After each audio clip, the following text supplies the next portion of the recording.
मागं पुढे बघा. कुस्ती संघटनेसंदर्भात तुम्ही उल्लेख केला, काय प्रॉब्लेम, काय तुला प्रॉब्लेम आहे? मला जे मी मगाशी सांगितलं वाद थांबले पाहिजे आता. हो वाद थांबले, मीच तेच सांगितलं बाळा, ते वेगळं काही सांगितलं नाही. कुठल्याही क्रीडा क्षेत्रामध्ये दोन दोन संघटना असा वाद नकोय. एक संघटना असली तर त्याला उद्याच्याला स्पर्धा भरवल्यानंतर ज्यांना कुणाला पारितोषिकं मिळतात त्याच्याबद्दल काही निर्णय सरकारने घेतला असेल तर त्याची अंमलबजावणी करता येते.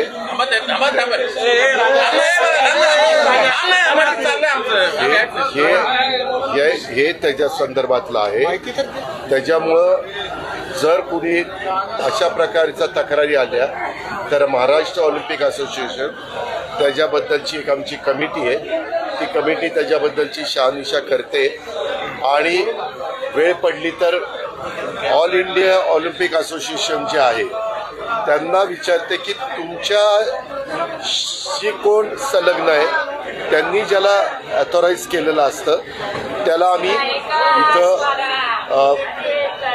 इथं आम्ही महाराष्ट्र ऑलिम्पिक असोसिएशनचा सदस्य करू.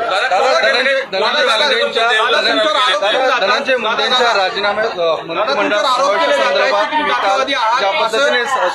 ज्या पद्धतीने काल तुम्ही संकेत दिलेला आहे किंवा तुम्ही एक मिनिट इतक्या चुकीच्या बातम्या लावता.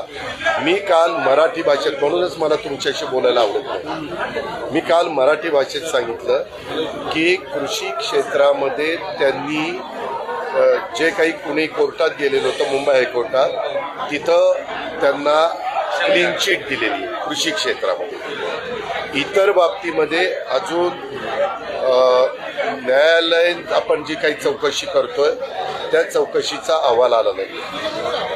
जर उद्याच्याला हे सगळे अहवाल पॉझिटिव्ह आले तर त्याबद्दलचा आम्ही विचार करू असंच मी म्हणलं. याच्यापेक्षा वेगळं काही म्हणलं नाही. मग त्याची काय माझी चूक आहे का?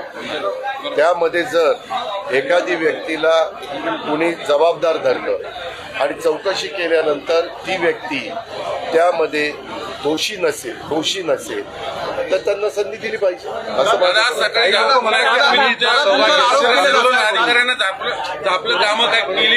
मी कुणालाही झापलेलं, एक मिनिट, मी कुणालाही झापलं नाही ते थापा मारू नका, अजिबात नाही. तुम्ही मी तिथं झापलेलं नाही, मी स्वतः सांगतो. मला एक कळत नाही रे, मी सकाळपासून काम करायचं आणि तुम्ही ह्याला काम केलं बोलला त्याला काय बोलला. मी तुमच्या सगळ्या प्रश्नाला उत्तर द्यायला बांधील नाही.